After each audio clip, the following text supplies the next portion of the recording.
আসসালামু আলাইকুম বন্ধুরা, কেমন আছেন আপনারা সবাই? আশা রাখি ভালো আছেন সবাই। আলহামদুলিল্লাহ, আমরাও ভালো আছি। আজকে আপনাদের সাথে শেয়ার করব খুবই শর্টকাট, ছোট এবং সিম্পল একটা রেসিপি। দেশি চিকেন খুব খেতে ইচ্ছে করছিল, তো দেশি অর্গানিক চিকেন আর দেশি যে লাল আলু শীতের সময় পাওয়া যায়, ছোট আলু, ওইটার একটা ঝোল রান্না করব। তো এই তো চিকেনটা কেটে সুন্দর করে ধুয়ে রেডি করে রেখেছি, আলুটাও তাই সুন্দর করে কেটে রেখে দিয়েছি। তার সাথে সব মশলাগুলো রেডি করে নিয়েছি রান্নার জন্য। পেঁয়াজ কুচি, কাঁচামরিচ, এদিকে গরম মশলা, আস্ত গরম মশলা আমি সাধারণত ইউজ করি, আর সব টাইপের মশলা রেডি করে নিয়েছি যেন খুব দ্রুত রান্না করতে পারি এবং খুব কম সময় লাগে। পাত্রটাও রেডি করে নিয়েছি। পাত্রটা একটু গরম হইলে ওর মধ্যে তেল দিয়ে দিলাম। আমি অ্যাকচুয়ালি ক্যানোলা অয়েল ইউজ করি, আমরা খাই। তো ক্যানোলা অয়েল একটু গরম হওয়ার সাথে সাথে ওর মধ্যে একটু পেঁয়াজ, একটু কাঁচামরিচ দিয়ে দিলাম। দিয়ে একটু একটু ভাজতে থাকলাম যতক্ষণ না এই পেঁয়াজটা একটু ব্রাউন কালার হয়, ততক্ষণ ওয়েট করতে থাকবো, ভাজতে থাকবো। আর আমি তো আপনাদেরকে আগেই বলেছি আমি কাঁচামরিচ দিয়ে মূলত রান্না করি, শুধু কালার হওয়ার জন্য একটুখানি কাশ্মীরি চিলি দিয়ে রাখি, তো ইউজ করি সামটাইম। তো ভাজতে থাকি, দেখুন আপনারা। তো ব্রাউন হয়ে এসেছে। এখন এর সাথে অ্যাড করব আদা পেস্ট, রসুন পেস্ট পরিমাণ মতো,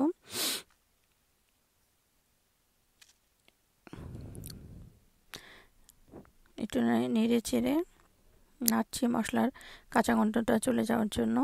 হিটটাও রেখেছি মিডিয়ামে, একটু বেশি, মশলাটার স্মেলটা যেন চলে যায়। তার সাথে অ্যাড করলাম লবণ, হলুদ, কাশ্মীরি চিলির গুঁড়া, জিরা গুঁড়া, ধনে গুঁড়ো।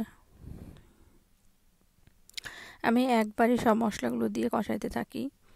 তারপর দিলাম তেজপাতা, লবঙ্গ, দারুচিনি, এলাচ, গরম মশলা হোলটা দিয়ে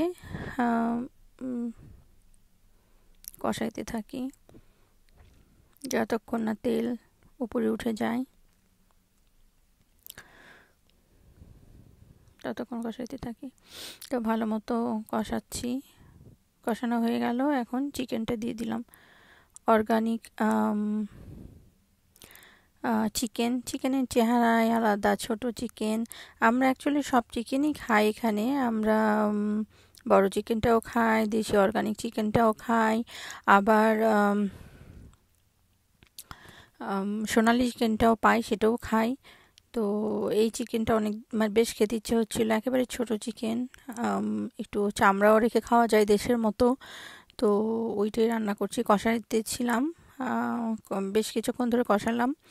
তারপরে আলুটা অ্যাড করলাম, দেশি আলু, এ দেখুন একদম ছোট আলু, লাল আলুটা। তো এটার টেস্টও আলাদা, দেশি মুরগির সাথে দেশি যে আলুটা, এটার কম্বিনেশান অন্যরকম, অন্যরকম টেস্ট। এটা শক্ত শক্ত ফিলিং, খুব মজা লাগে খেতে অ্যাকচুয়ালি।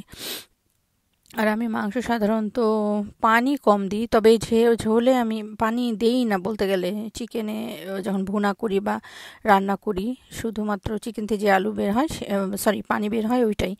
বাট এই ক্ষেত্রে আমি একটু পানি অ্যাড করব, বিকজ একটু ঝোল খেতে ইচ্ছা করছে, চিকেনের ঝোল। আর দেশি চিকেন তো ওইটা খুব একটা সিদ্ধ হয় না, হয়তো সময় লাগে, ওইটা খেতে মজা লাগে। তো একটু পানি সিদ্ধ করলাম, পানি দিয়ে একটু সিদ্ধ করব, করে ঢেকে দিব।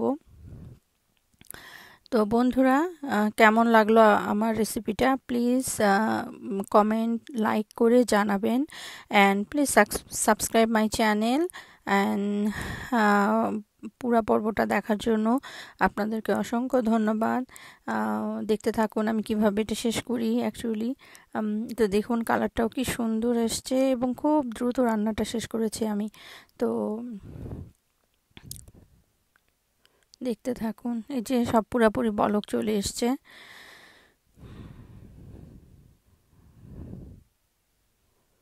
একটু নাড়ছি, নেড়ে ঢেকে দিব। এর মধ্যে 2-3 বার ঢেকে দিয়েছি, খুলে দিয়েছি। যখন কষানো হয়ে গেল একবার ঢেকে দিলাম, আবার খুললাম। পানি দেওয়ার পরেও আমি 2 বার ঢেকে দিয়েছি। এই তো রান্না মোটামুটি কমপ্লিট হয়ে গেছে। এখন খাবার পালা। তো বন্ধুরা অবশ্যই কমেন্ট করে জানাবেন কেমন লাগলো শর্টকাট রেসিপিটা আর এই আমার আলু দেশি চিকেনের ঝোল। And thank you so much. Thank you for watching and please subscribe my channel. Thank you.